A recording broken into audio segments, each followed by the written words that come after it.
We've been looking at the wonderful testimony and life of Joseph, working in some of the worst conditions under the authority of an Egyptian master, somebody who he had never met or knew, in a culture he had never been familiar with at all, as a young boy, as a slave living in a foreign country. My name is Kwame Rubadiri. We want to look at how you add value wherever you might be. It might be the worst possible context, but even there, God can use you. Let's stay together for CITAM Church Online.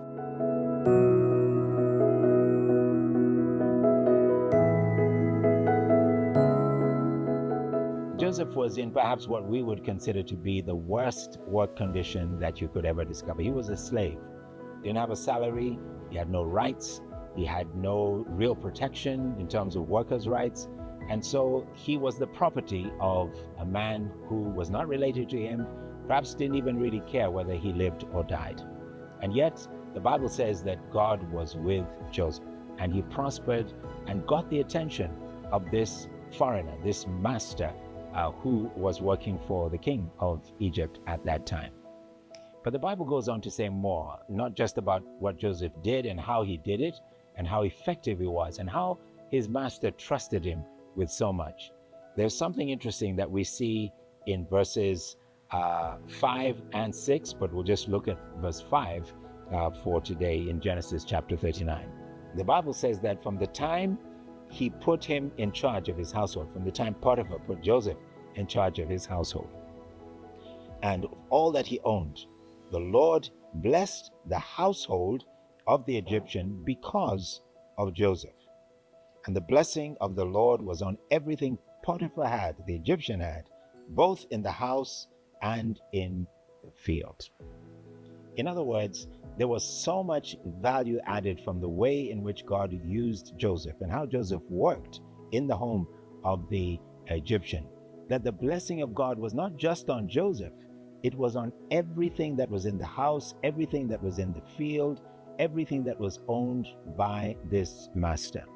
He was a slave making a huge difference in the well-being of the man who owned him, a huge difference in the well-being of all the other slaves in that household, all the other people who were a part of the property of Potiphar. That was value adding at such a huge proportion. Now, you may say to yourself that, well, I add value just by showing up every day. I add value because I get my projects done and all my assignments are done on time and I deliver for the work. But can you truly say that because you're there, the blessing of the Lord is upon that company or upon that business? I believe that's the kind of impact we should have and the kind of value add we should have as Christians. The blessing of God should be upon everything you do as a faithful worker, but on everything else in that company because of you. God blessed the Egyptian because Joseph worked for him. And may God bless your place of work because you work there.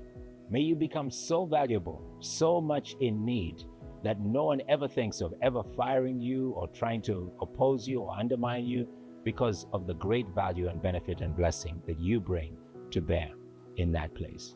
May you be the most important value add in your place of work because the Lord is with you. God bless you.